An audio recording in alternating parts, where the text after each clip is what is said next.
Hello and welcome to GoalTime. I am your host, Jim Desrosiers. The world can be a pretty challenging place. It's not all sunshine and rainbows. A lot of things going out in the world that are positive, and then there's a lot of negativity in the world as well. Every once in a while, all of us need to find some way to get out of that dark cloud or those negative thoughts and be positive and get back to being the best version of ourselves. Well, I'm really happy to bring you guys tonight a resource that I found, and her name is Pam, and she has a podcast and a television show that we're going to talk all about. It's all about positivity. It's really neat. So I'd like to welcome my guest, Pam. Hey, Jim. Thanks for having me on. Oh, my pleasure. Thanks for coming. Appreciate it very much. So what is the name of your show and your podcast? Yes. So I'm the host of a radio show and recent podcast called The Positive Place. Positive Place. Yeah. So I've had this for about 10 months now.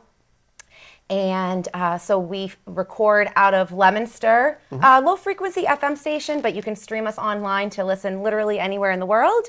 And then as of this week, Jim, I'm happy to announce that I've turned the weekly audio from my show into a podcast. Oh, fantastic. Yes, thank you. Yeah, thank you so much. So it's wherever you listen to podcasts. I'm on Spotify, Apple, iHeart, all of those platforms, and The Positive Place is both the name of the radio show as well as the podcast. Well, that is truly a testament as how much people are looking for and need resources to help them during these challenging times that people have in their life. Totally. So how does the podcast, the show work? What's your objective? What are you doing to get positivity out into the world? Sure. So, my whole mission is to create just as small of a corner as I may be in modern media that's not drenched in negativity and sadness and divisiveness, right? Like a place where people can come and hear inspiring discourse on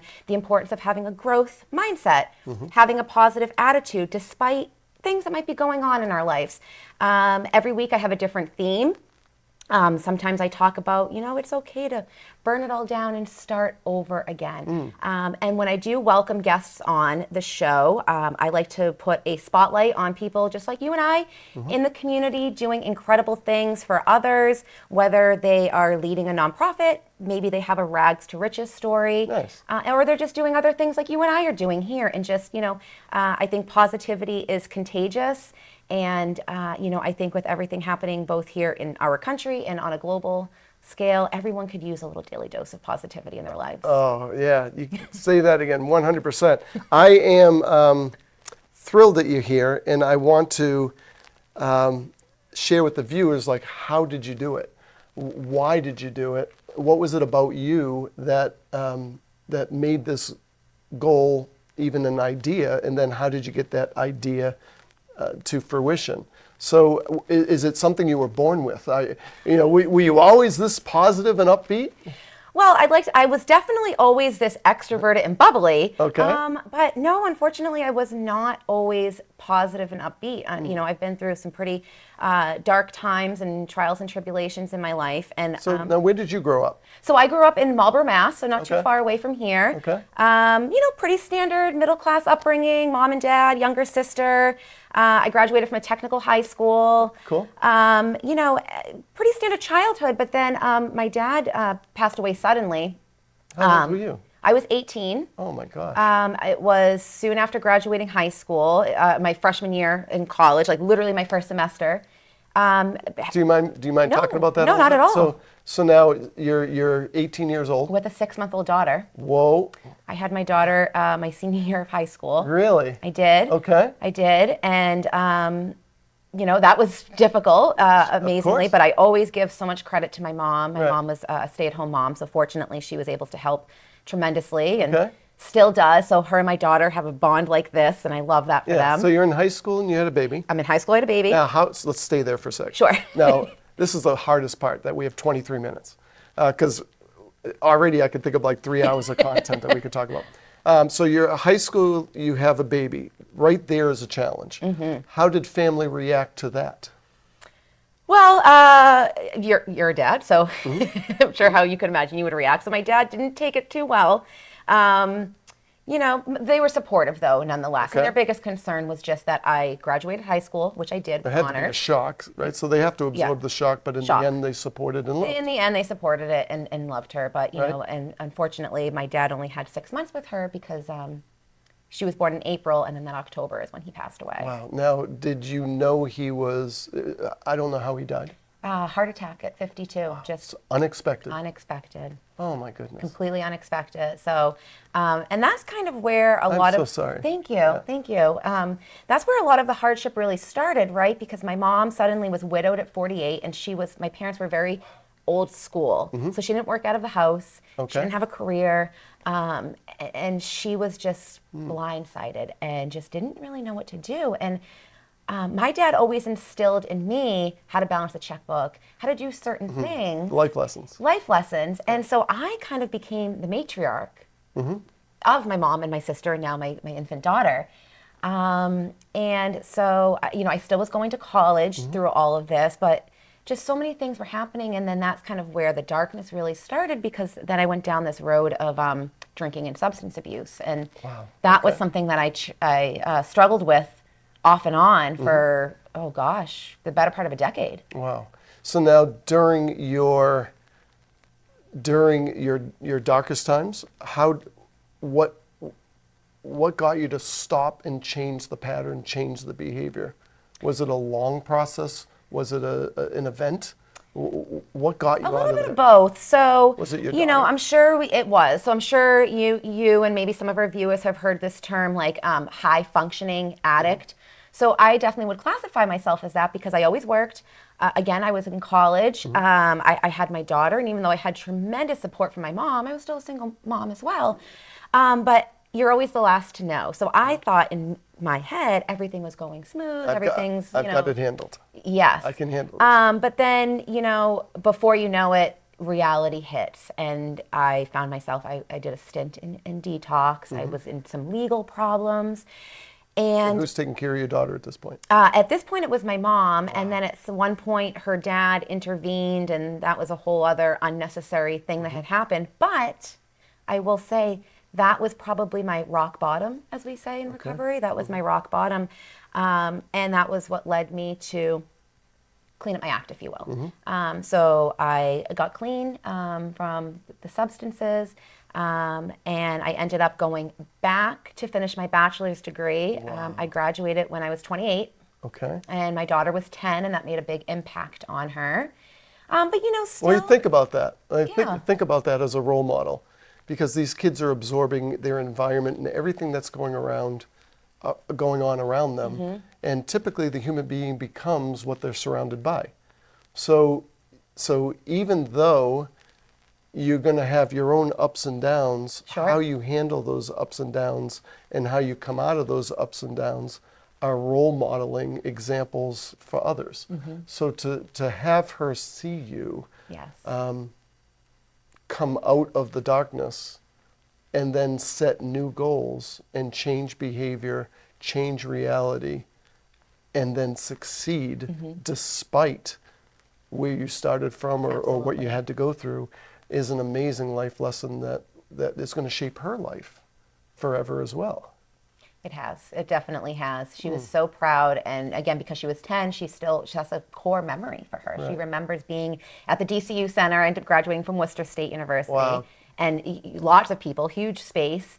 And so she remembers me getting called down, walking across the stage, and we all celebrated at dinner after. So, you know, and even though I was like out of the woods, if you will, at that time, so I was 28, I'm 36 now, just for timeline reference. I was still drinking, and my drinking wasn't necessarily a problem, but it was still something that was going on in my life, and I was. Well, it's such a part of society. 100%. It's normal if it's not normal if you don't. Yes. It's not normal if you Don't drink. Yeah. Right. Yeah. And I mean, we've been at parties or whatnot where we're like, no, we're not going to have anything tonight, and they look at us like, what? People always want to know why. Right. They always want to know why. And then I was a bartender for a very long time. It's so part of the industry. It's Wow. to drink, and it's just so normalized. So it you really put is. yourself into that Yeah. occupation, into that, And did you think, once again, I can handle it being a bartender and being around it, even though I'm recovering? Of course. And at the time, I wasn't recovering from alcohol. It was other substances that I was using, because the alcohol never to me was a quote problem. So there was times where I didn't drink and then it kind of picked back up again. And then so through the rest of my late 20s and early 30s, I was in like a relationship and it was, mediocre at best. I wasn't fulfilled, right? It's like I was just going through the motions, and my daughter was in cheer and dance, and I was doing everything for her and nothing for myself. Okay. And it was about 2.5 years ago that I really made the decision, like, I have to change some things. So I gave up alcohol, I gave up smoking cigarettes, and I gave up any, I hate the word toxic, it's so overused, but I mean, really, toxic relationships, not just romantically, but even so-called friendships. Internal and external Yes, toxins. literally, internal and external toxins. And I started forming this relationship with nature and hiking and just discovering waterfalls. As a Pisces, I need to be near water, and that became one of my things. And I realized then, like, it's a choice to be happy. It's a choice to be joyful. And, I still have problems like anyone, whether it's financial or whether it's, strains with work or whatever. But despite that, we only have this much time here. Right. And so that's where I got the idea for the positive place. Like, you can have gone through really awful things. You can still have awful things going on, but those are temporary. Right. You know what I love about what you're saying and what you're giving to people right now? This show is all about giving other people inspiration, giving other people hope, and giving people the resources to live their best life. And what I love about what you're saying is you're not saying, I have this show called Positive Place and everything's just sunshine and rainbows all the time. Here you are, the creator, the producer of that content, and you're human enough to admit and to say to people, I still have my good days, I still have my bad days. It's real, it's part of life, it's part of the human experience. So if you need a place to go, you now have another resource to use. So what has creating Positive Place and now giving it to the world, giving it to others, what has that done for you personally?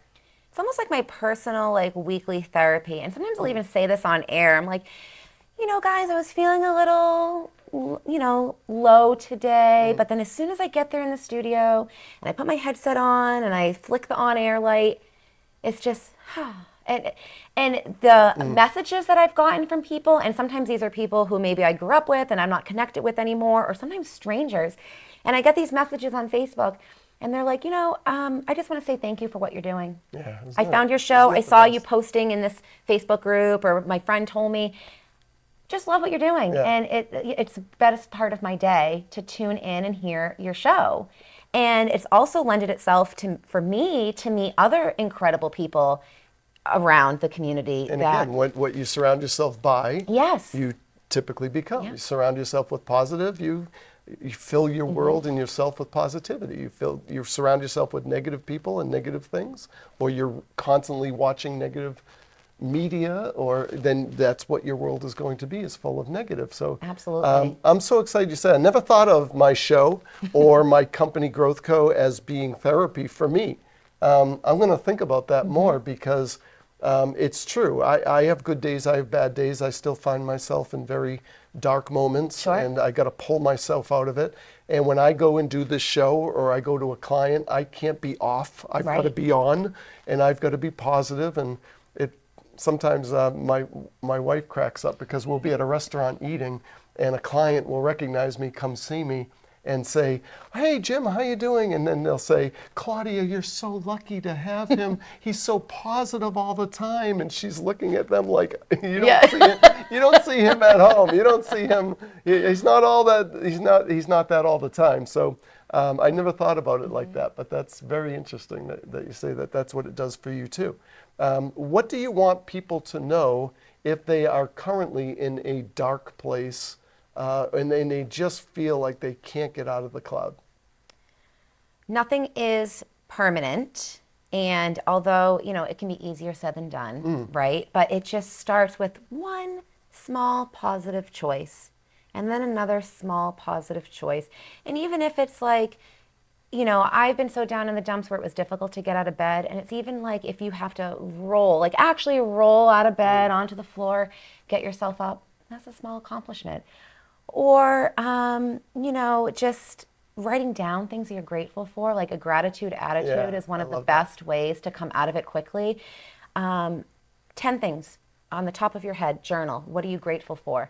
And once you get through half of them, you realize, okay, things might be bad right now, but look at all of this that I am thankful for and I have to look forward to. It really puts things into perspective. And again, the positive place isn't to take away from some of the awful things that are going on in the world right now, right? Like we still need to keep those people in our thoughts that are going through hard times right now.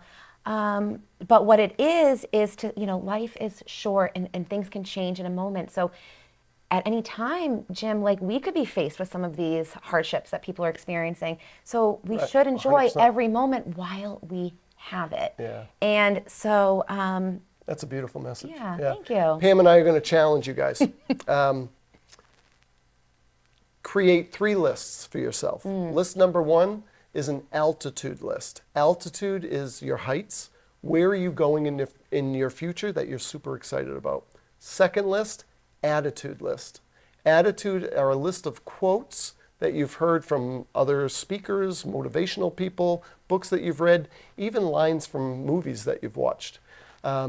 Have a list of quotes called your attitude list to help you get out of that dark moment in time. And then the third list is your gratitude list, as Pam mentioned. All the things that exist currently in this moment, right now, that you're truly grateful for. And then when you catch yourself in that dark moment, you can look at those lists and hopefully you can reframe your current state of mind. I think that's a good homework assignment. What do you think? I think that's a great homework assignment. Yeah, cool. Yeah. I love it. I have those 3 lists on my phone. And then I also have photo albums on my phone of things that make me happy. That's a great one. Yeah, whether it's family, my cats, or favorite Cat vacations, or exactly.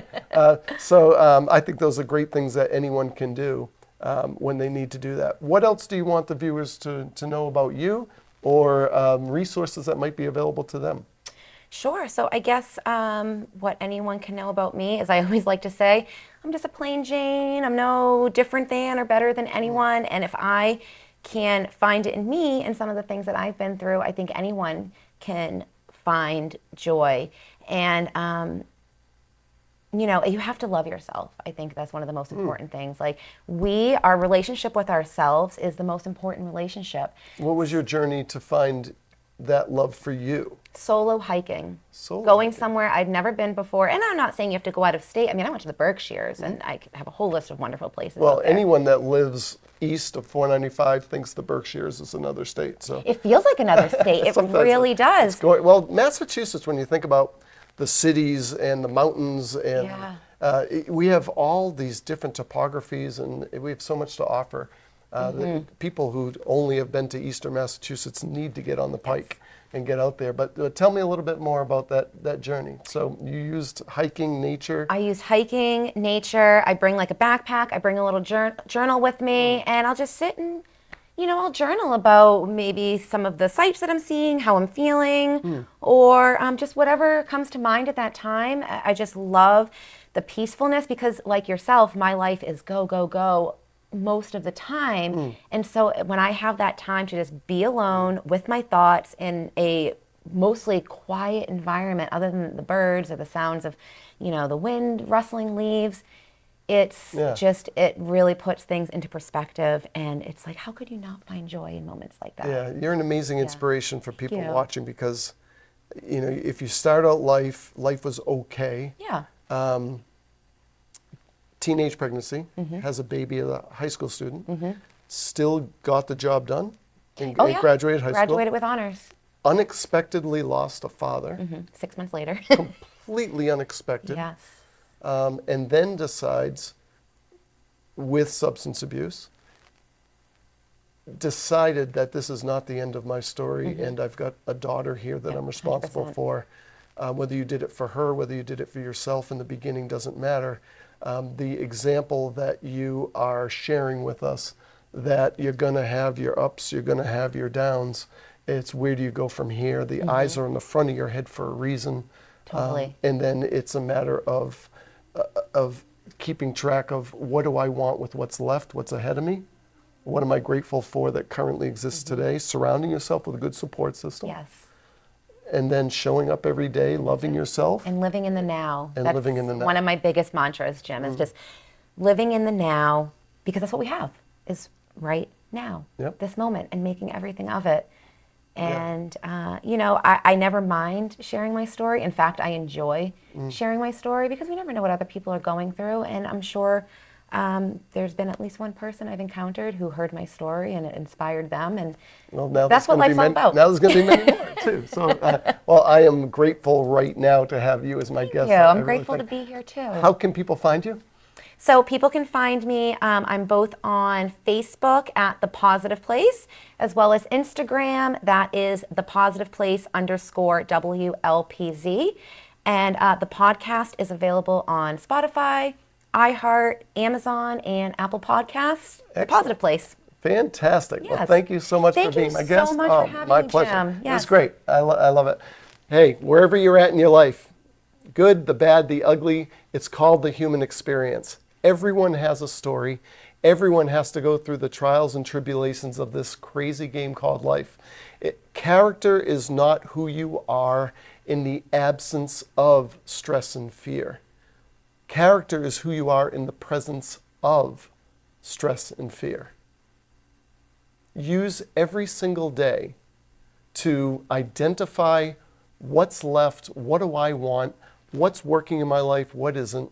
Create a plan using that goal planning system that we've given you at the end of all of these episodes, and live your best life possible. If I could do it, if Pam could do it, anybody can do it. This right? is true. Absolutely. Thank you for watching GoalTime. We'll see you next time. Welcome back to our final installment of our goal planning system. Part 4 is called Tracking, which simply answers the question, are you doing what you need to be doing to achieve your goal on time? Part 1 was about attitude, answered the question, do you believe in yourself and in unlimited future potential? Part 2 was goal identification. What do you want? Part 3, goal setting, was how are you going to do it? And now part 4, tracking, are you doing it? This form that I'm about to introduce to you is called the tracking form. It's free on our website, GoalTime.com. You can download it today. Here's how it works. The top of the tracking form are the numbers 1 to 31, which represent the days of the month. On the left-hand side, you simply write down the behaviors, the activities, the results that you're looking to achieve on a daily or consistent basis as you proceed towards your goal. In your behaviors or activities or results, you want to quantify the item. For example, don't just put exercise. Put something very specific with a number. Cardio, 30 minutes. Walk 1 mile. Water, 64 ounces per day. Get that specific and that quantified. Then at the end of each day, go under that numbers column and write down what you actually did. A number. Don't put check marks or X's or Y's for yes and N's for no.